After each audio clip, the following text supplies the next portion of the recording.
Welcome into Steelers Talk. I'm your host, Jack Sperry, and on today's show, I've got the latest quarterback rumors for the Pittsburgh Steelers. In today's video, we're going to be focusing on quarterbacks outside of Aaron Rodgers. It is looking likely that Rodgers will return for a second season here in the Steel City.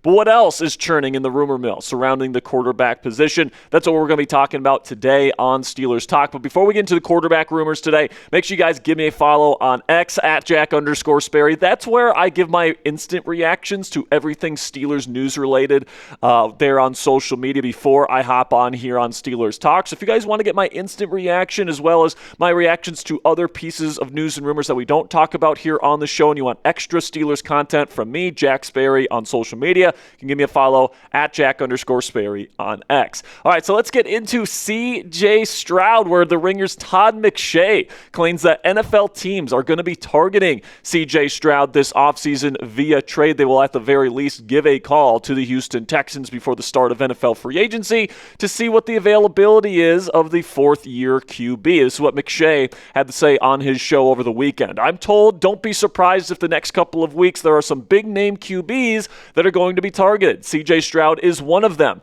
Does he need a change of scenery? Be prepared for that. Stroud hasn't been the guy the last 2 years in Houston that he was in his rookie year. Some teams are looking at that and saying, can we get that rookie year out of Stroud here? So listen, man, I kind of doubt that the Houston Texans are going to actually make CJ Stroud available. He has made the playoffs in all three of his first 3 seasons in the National Football League as their starting quarterback. They have won a playoff game in all 3 of those seasons. Of course, he had that super promising first season, and then, the last 2 years it hasn't been stellar. It's been okay, but it hasn't been fantastic, and he had 2 really bad playoff games this year against the Steelers defense, and then, of course, the New England Patriots defense, where they eventually lost in the divisional round.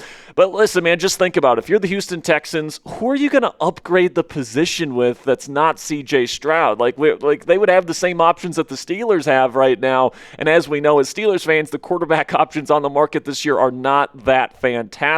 So, when you look at the quarterback market this year, I don't think it makes a whole lot of sense for the Houston Texans to want to let go and trade CJ Stroud this offseason. But even if he were available, guys, I'm not sure as a Steelers fan I would want Stroud here in Pittsburgh, all right? The last 2 years have not been fantastic for Stroud. And then also, like, a big bugaboo that I have with him is that he has never played well in cold weather conditions, all right? You look at the 2 games in the playoffs this year against the Steelers and against the Patriots, he didn't play well in either game. I think he had like a combined 7 or 8 turnovers or fumbles or whatever it was.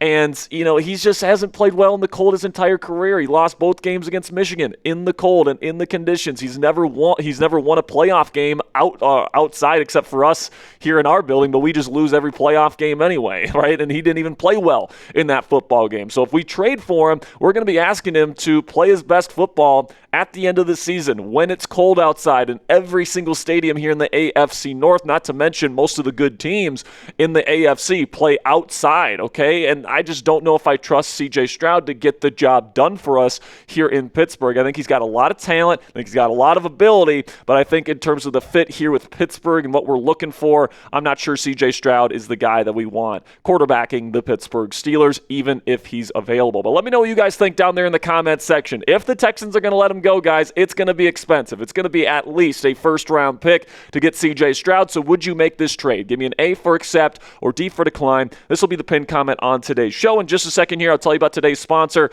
While I tell you about today's sponsor, give me an A for accept or D for decline. And we currently have St. Patrick's Day t-shirts available on our website right now, guys. I'm wearing my green shirt today. You guys can get yours right now when you go to chatsports.com/pitgreen. It is our Steel City Drinking Team t-shirt. I helped our design team come up with this design myself here at Chat Sports, guys, and this is a limited edition t-shirt that is only going to be available for a limited time. It's only $30. It helps support the channel, guys, and the more we sell, the more merch opportunities we are going to get. When the Steelers make moves in free agency, or if they make a big trade this offseason, the NFL draft coming up, we can have a bunch of awesome merch opportunities here if we can sell these t-shirts at a high clip. So we got to prove to our bosses we can get that done. So if you haven't already, get yours today. I highly appreciate your guys' support. Chatsports.com/pitgreen to get your Steel City Drinking Team t-shirt today. All right, so now let's move on to our next quarterback on today's show, which is Green Bay Packers quarterback Malik Willis, who is set to hit the open market here in just a few weeks. And Jason LaCanfora claims to know that the Pittsburgh Steelers are quote-unquote interested in Malik Willis this offseason. This is what Jason had to say. While at least 4 teams are expected to express interest in the free agent quarterback, including the Steelers, there are already growing buzz in the industry that the Browns and Dolphins are particularly keen on the emerging talent. So listen, man, if Aaron Rodgers ends up retiring, which I don't think he will at this point, but if he does, I do think Malik Willis is the option that I would go with. He's still relatively young. He's got excellent athleticism, awesome arm talent, and he looked like he was pretty polished in an NFL regular season game and multiple games this past year going against Chicago and against Baltimore. This is somebody that could be a long-term option for the Pittsburgh Steelers. He can play in the cold because he did it there in Green Bay. He can go under center. That's what he was asked to do there in Matt LaFleur's offense. You know that this guy can handle himself. Now, it is a super small sample size, so you are taking a risk, but I do think the upside with Willis is there compared to a lot of the other quarterback options that the Steelers have at their disposal this offseason. And, I assume the Steelers feel a very similar way about the situation. I did a whole video on this about how Aaron Rodgers is pretty clearly the team's plan A at the quarterback position, but if Rodgers retires, they got to go to plan B.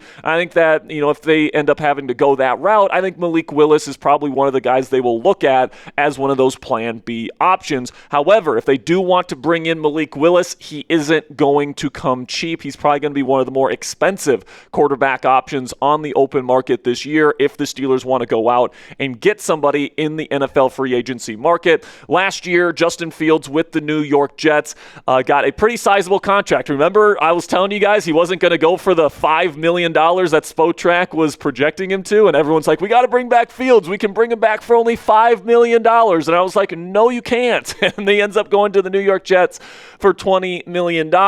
And, I think a lot of people were surprised that he got that money. Now, once again, Malik Willis is going into free agency, and everybody thinks he's going to go for like $10 million or $15 million. And I'm just here to tell you, man, that's not going to happen. Not only was Fields a worse quarterback, in my opinion, and ended up getting 20 last year, the NFL cap is going up another $22 million this offseason. So the percentage of the cap that $20 million gets you is not the same anymore. So I think that, the fact that you take the money into account, the rising cap, not to mention this year's quarterback market is really, really rough, and Malik Willis is one of the only guys that is hitting the market that's showing legitimate promise, legitimate upside, has athleticism, has great arm talent, and is not on the decline of his career. I think there's going to be a number of teams that are going to be looking at Malik Willis as a legitimate option and potentially their number one quarterback option, which is going to drive a bidding war. The New York Jets need a quarterback. The Arizona Cardinals with Mike LaFleur.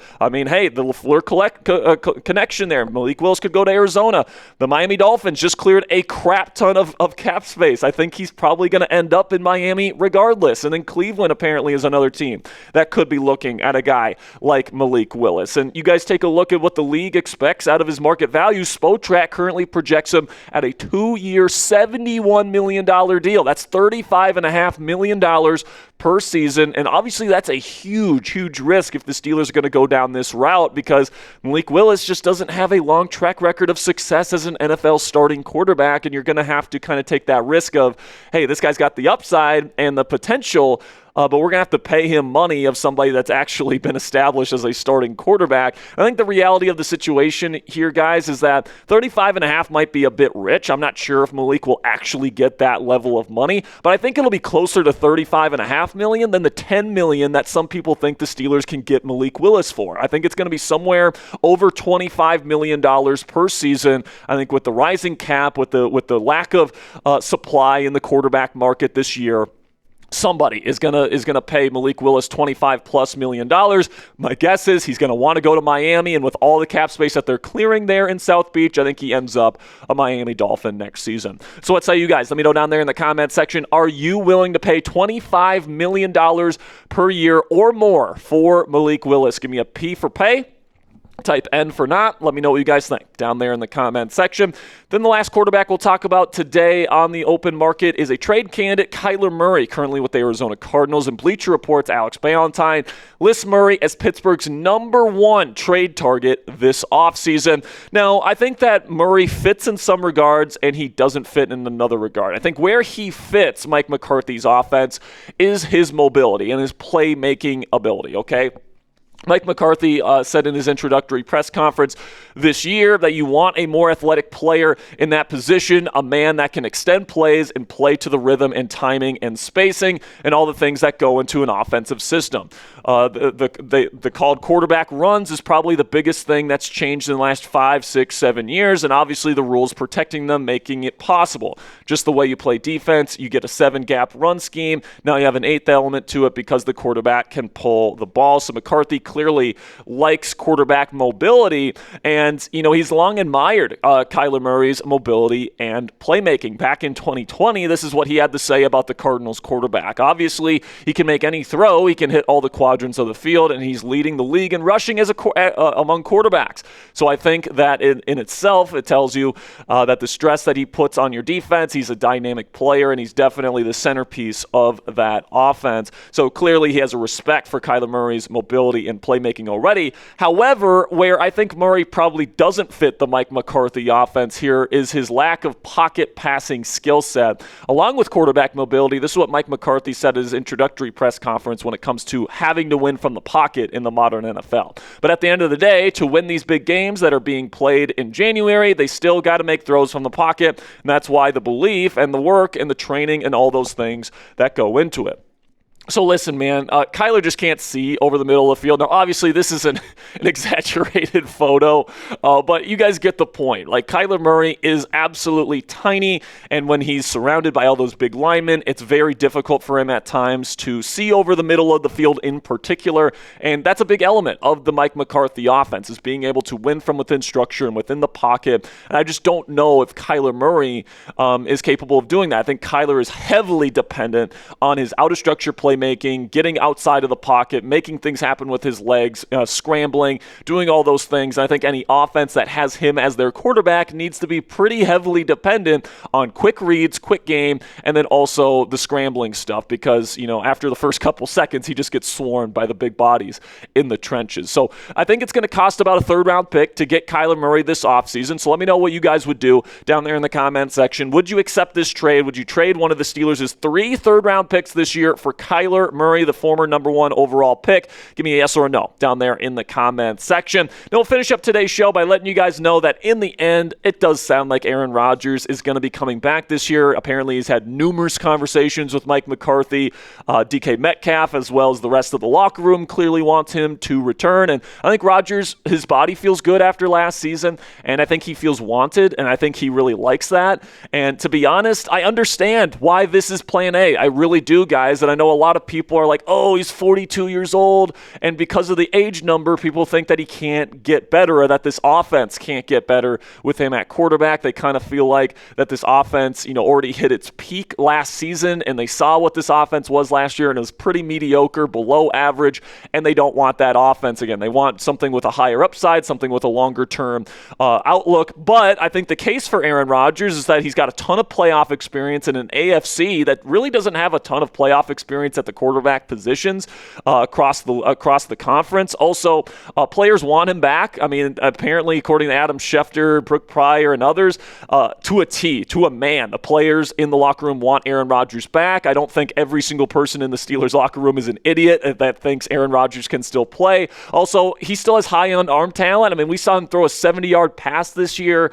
He still has that super quick release with excellent arm strength. Like, that's not going anywhere. Also, he's got a cerebral football IQ that's important for a Mike McCarthy offense. You have to be able to get the team in and out of the right play, make the right checks, do all those things. Aaron Rodgers is more than capable of doing that. Also, he's not going to be expensive at all. You might have to pay $25+ million per season for Malik Willis. Aaron Rodgers might sign for like $10 million. Then also young quarterback mentorship. If you bring in Aaron Rodgers for another year, not only does Will Howard benefit from that, another year learning under one of the greatest quarterbacks of all time, but if you drafted another other quarterback, if you bring in somebody like a Trey Lance or a Will Levis or an Anthony Richardson to understudy Rodgers for a year, that mentorship can potentially lead to some really good stuff from your future backup, for your future franchise quarterback, and you don't have to rush into getting a younger guy to get to the next franchise quarterback here in Pittsburgh. So sound off for me down there in the comment section. Is Aaron Rodgers Pittsburgh's best option at quarterback one here in 2026? And if not, who is? I mean, this is not a great quarterback market, guys. So let me know who your preferred QB1 for the Pittsburgh Steelers is next year down there in the comment section. And that'll be it for today's edition of Steelers QB Rumors. Later today, Ponzi and I are going live on the channel starting at around 6 p.m. Eastern this evening. So make sure you guys click that subscribe button if you haven't already. We got a bunch of great stuff lined up for you guys here this week here on Steelers Talk. So if you don't want to miss any of that, click that subscribe button right now.